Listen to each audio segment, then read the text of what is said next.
The Christmas tree shimmered elegantly in my mother-in-law Eleanor's grand estate, but her words were far sharper than the crystal ornaments hanging from its branches. "Look at my Nathan," she declared proudly to the assembled family. "Only 25 and already the owner of a 5-bedroom mansion in Beverly Hills." Meanwhile, some people, her gaze lingered pointedly on me, are still stuck renting a tiny apartment. I took a slow sip of my wine, observing my husband's discomfort. Lucas, Nathan's older brother, was 30. We lived in what Eleanor called embarrassingly modest conditions, not because we lacked the means, but because we were practical. I worked as a forensic accountant and Lucas was a thriving software engineer, yet we preferred to be cautious with our finances. With a flourish, Eleanor pulled out a massive red envelope from beneath the tree. "And now, a special gift for my perfect son. Nathan, sweetheart, you've worked so hard." Nathan's girlfriend, Sophia, let out a delighted squeal as he opened it, revealing documents for a $3.2 million beachfront property in Malibu. "Mom, you really shouldn't have." "Don't be silly. You deserve it. Those investment returns you showed me, brilliant. My son, the financial mastermind." I felt Lucas tense beside me. For months, he had been wary of Nathan's sudden financial success. But Eleanor dismissed any questions with sharp accusations of jealousy. Speaking of investments, Eleanor's eyes locked onto mine with a knowing smirk. "How's that little job of yours going?" "Still playing around with spreadsheets." Maintaining my composure, I replied evenly, "Actually, I just wrapped up a major case." Fascinating work, tracing hidden assets and investigating money laundering.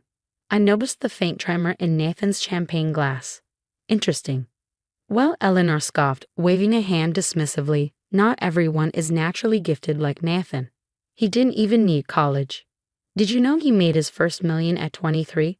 Meanwhile, some people waste years in school." A vibration from my purse caught my attention. A message from my office. "Records verified. Proceeding tomorrow." Lucas started to speak, but I squeezed his hand. "Not yet." Eleanor continued, basking in the attention. "Nathan's investment fund is attracting high-profile clients. The minimum buy-in is $500,000. Very exclusive." She paused dramatically.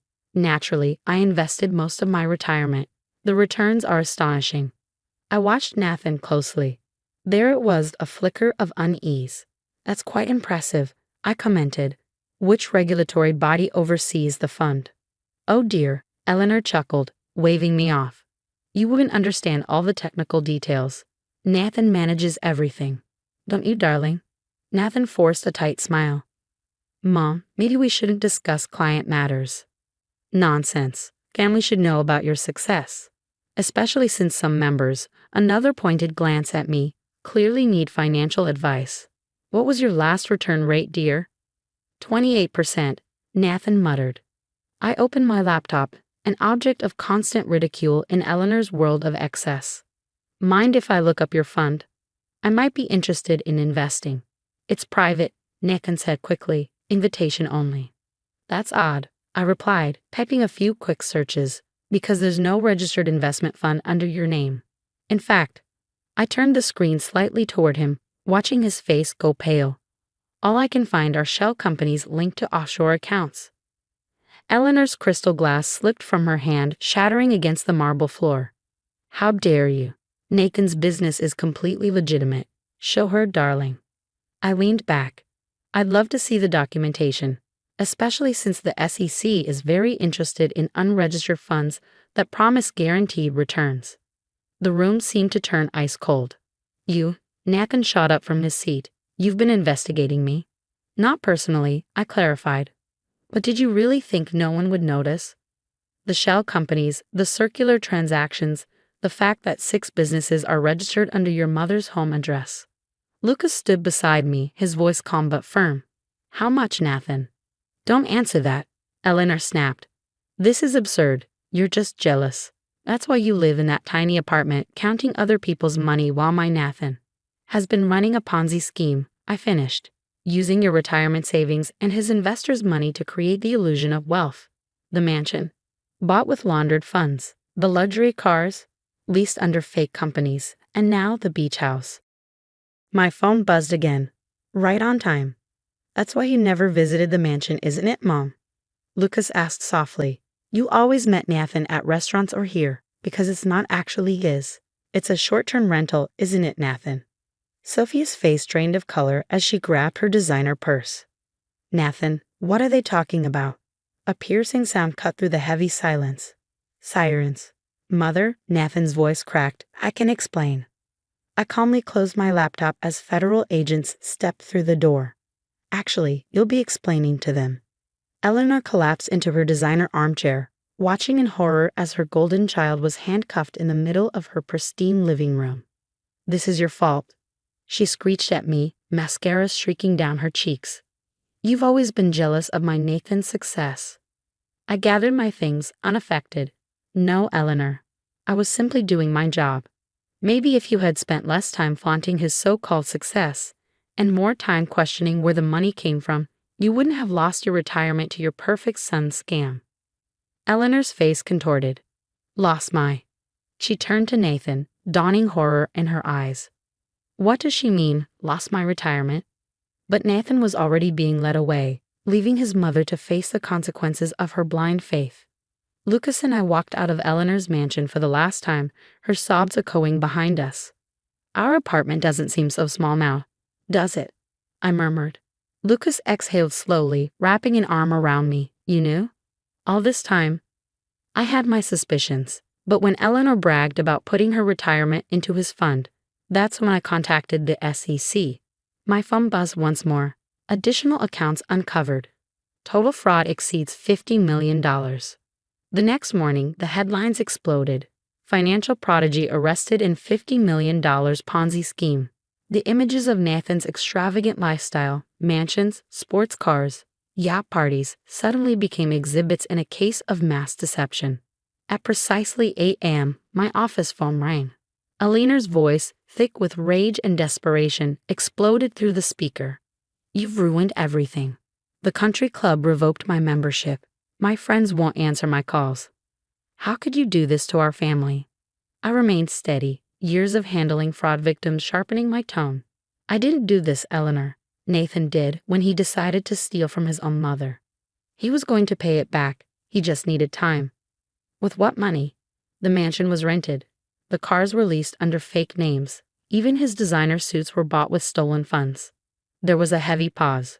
But the beach house was bought with money from his latest victims, including your retirement fund. The silence that followed was suffocating. In the weeks that followed, Nathan's entire fraudulent operation was exposed. His first targets were Eleanor's wealthy friends, using her glowing endorsements to gain their trust. Each new investment helped pay off previous ones, perpetuating the illusion of prosperity. Eleanor, unknowingly, had fueled his scheme with her constant boasting about his success.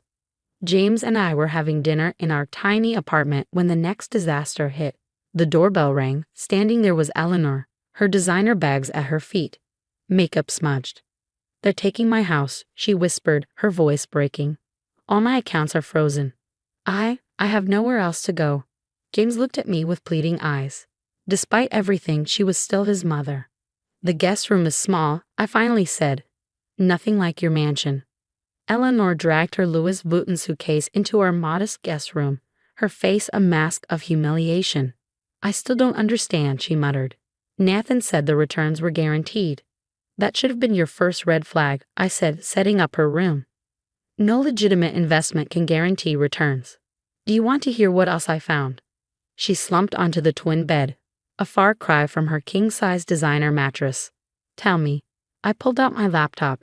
Nathan started by borrowing money from college friends. He used their funds to create the illusion of wealth, rented cars, borrowed watches, staged photos in other people's homes. Your bragging convinced your friends to invest. Their money paid fake returns to earlier investors and funded his luxurious lifestyle. But the mansion tours, the investment meetings, completely staged. He'd rent luxury properties for a day and hire actors to pretend they were satisfied investors. That's why you were never allowed to show up unannounced. Eleanor's perfectly manicured hands trembled. My retirement fund was used to purchase the beach house you gave him for Christmas. He needed a real asset to show his investors. The property records would have exposed the truth, but you never checked. A knock at the door interrupted us. FBI agents had more questions about Nathan's operation. As they spoke to Eleanor, her composed facade crumbled. "I told everyone to invest," she sobbed. "My best friend Margaret put in her late husband's life insurance money. The Petersons invested their grandchildren's college funds. All because I couldn't stop writing about my perfect son." The investigation uncovered even more victims. Nathan's girlfriend, Sophia, had invested her trust fund. Eleanor's sister had remortgaged her house. All gone, used to maintain the illusion of success that Eleanor had so proudly broadcasted. Months passed. Our tiny apartment became Eleanor's refuge as her world fell apart. She learned to do her own laundry, cook simple meals, and live without household staff. Each day brought new humiliations, returning leased luxury cars, surrendering designer bags for evidence, watching her society friends turn their backs on her. "Why didn't I see it?" she asked one evening, helping me with dishes, something she'd never done before. "The signs were there." "Because you wanted to believe," I replied gently. "Nathan showed you exactly what you wanted to see, a son more successful than his brother, proof that you didn't need a college degree, validation of your parenting choices." One night, James found Eleanor crying in the guest room, surrounded by old family photos. "I was so cruel to you both," she whispered, "mocking your careers, your apartment, your responsible choices, all while praising Nathan's lies." Nathan's sentencing hearing took place on a rainy Tuesday. Eleanor sat upright in the courtroom, her gaze fixed on her perfect son in his prison jumpsuit. The judge was unrelenting, 20 years in prison, along with restitution orders he could never hope to fulfill. The defendant exploited those closest to him, the judge declared. He used family ties to gain trust, then betrayed that trust for his own gain. Outside the courthouse, Eleanor faced the press. "My son committed terrible crimes," she said firmly. "I unknowingly helped him by boasting about his fake success. To everyone who invested because of my words, I am deeply sorry." A year later, Eleanor had changed. She sold her remaining jewelry to help repay Nathan's victims, took a job as a receptionist, and learned to live modestly. Our tiny apartment had taught her valuable lessons about true wealth.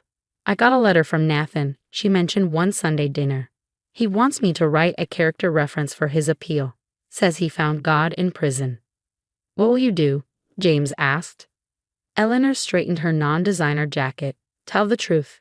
That my perfect son is exactly where he belongs." As I gathered my things for a new case, my phone buzzed again. Another potential fraud. Eleanor stopped me.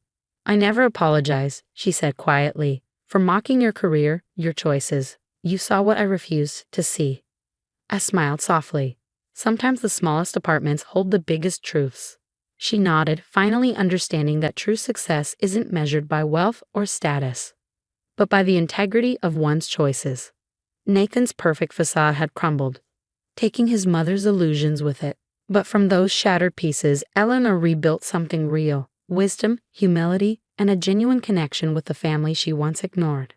Sometimes, losing everything is the only way to discover what truly matters.